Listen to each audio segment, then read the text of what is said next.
चलते हैं। अब classification of modern periodic table block के हिसाब से जरा पढ़ते हैं, ब्लॉक वाइज पढ़ते हैं। तो आप जरा देखिए, ब्लॉक वाइज अगर देखें तो पूरी पीरियोडिक टेबल को 4 ब्लॉक्स में डिवाइड किया गया है। पहला एस ब्लॉक, फिर उसके बाद पी ब्लॉक, उसके बाद डी ब्लॉक, उसके बाद एफ ब्लॉक। ये तो आपको पता ही है, ठीक है। 4 ब्लॉक्स में डिवाइड किया गया। मैक्सिम देखो मजे की बात, क्योंकि एस की बात करें तो एस सबशेल ऐसा होता है जिसमें आप मैक्सिमम 2 इलेक्ट्रॉन भर सकते हो, है ना। तो उसमें 2 ही ग्रुप होते हैं, ये क्राइटेरिया है। पी के अंदर आप टोटल मैक्सिमम 6 इलेक्ट्रॉन भर सकते हो, है ना। तो उसमें मैक्सिमम 6 इलेक्ट्रॉन भरने की वजह से उसमें मात्र आपको 6 ग्रुप मिलेंगे।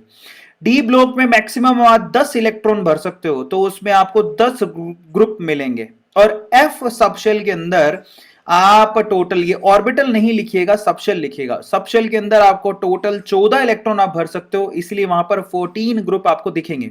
अब आप कहोगे कि ये सब क्या है, तो आप इस पीरियोडिक टेबल को गौर से देखो। फिर से सब लोग ध्यान से देखना, मैं छोटी सी चीज बता रहा हूं, उसके बाद हम लोग आगे चलेंगे।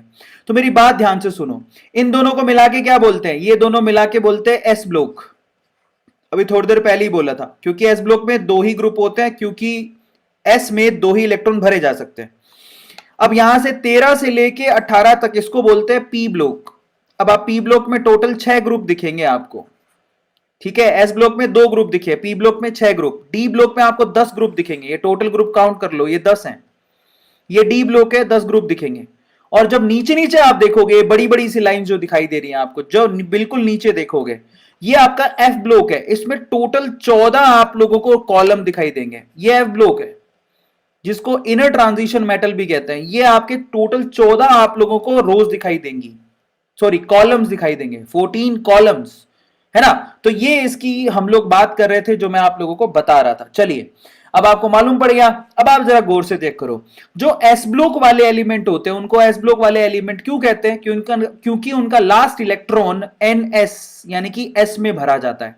अगर एल्कली मेटल की बात करें तो उसमें लास्ट इलेक्ट्रॉन भरा जाएगा NS1 में, मतलब NS1 लास्ट इलेक्ट्रॉन NS1 होगा। लास्ट इलेक्ट्रॉन जो एक इलेक्ट्रॉन बचा वो S में भरा जाएगा, और मात्र एक ही इलेक्ट्रॉन भरा जाएगा S में।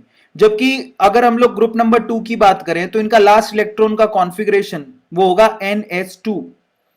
इनका जनरलाइज इलेक्ट्रॉनिक कॉन्फ़िगरेशन होगा NS2। तो जरा गौर से देखो, हाइड्रोजन की बात करें तो इसका एक ही इलेक्ट्रॉन होता है और उसका कॉन्फ़िगरेशन होता है 1s1। लिथियम की बात करें तो 2s1, सोडियम की बात करें तो 3s1। इसी तरह से ग्रुप नंबर 2 में आ जाओ, बरीलियम की बात करें तो इसका होता है 2s2, मतलब ये NS2। यहां पर n क्या है, अगर मैं बोल रहा हूं कि ग्रुप नंबर 1 का जनरलाइज इलेक्ट्रॉनिक कॉन्फ़िगरेशन होता है NS1, ग्रुप नंबर 2 का होता है NS2, तो यहां पर n है क्या, n है पीरियड नंबर। क्या है ये, पीरियड नंबर। अगर आपको पीरियड नंबर पता है तो आप लास्ट इलेक्ट्रॉन बड़े आसानी से लिख सकते हो।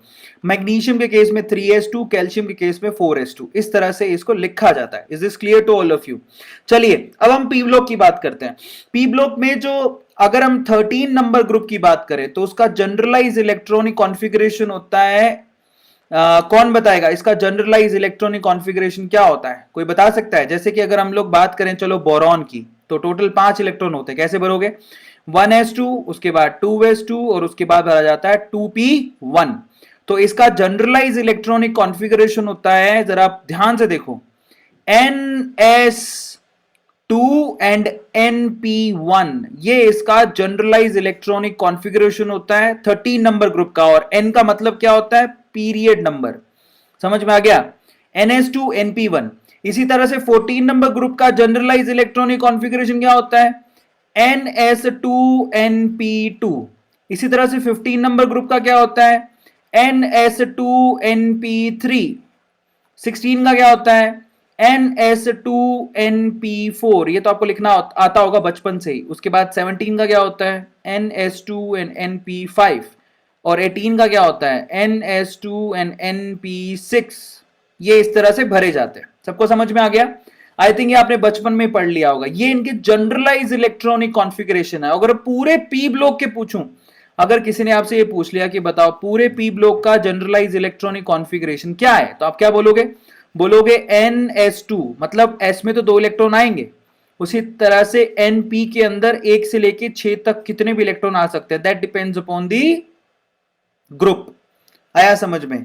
तो ये NS2 NP126 ये इसका जनरलाइज इलेक्ट्रॉनिक कॉन्फ़िगरेशन है in the case of yes, in the case of P block. इसी तरह से ट्रांजिशन एलिमेंट की बात करो तो ट्रांजिशन एलिमेंट का जनरलाइज इलेक्ट्रॉनिक कॉन्फ़िगरेशन नीचे नीचे लिखा हुआ है, वो होगा NS2 and N-1 D1 to 10। ये सवाल बहुत पूछे जाते हैं। अब ये D1 to 10 का मतलब क्या है, जरा आप देखो।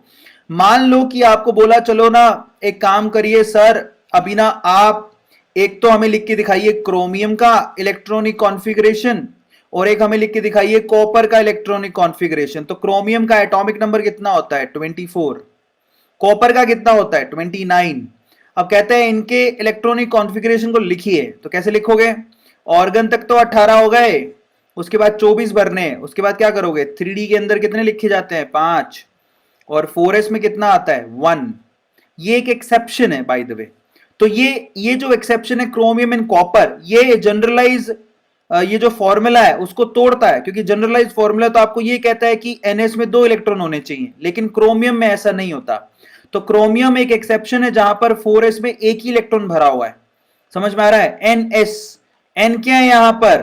आखिरी इलेक्ट्रॉन का ये जो N है बेसिकली आखिरी इलेक्ट्रॉन कौन से शेल में भरा गया, ये वो है।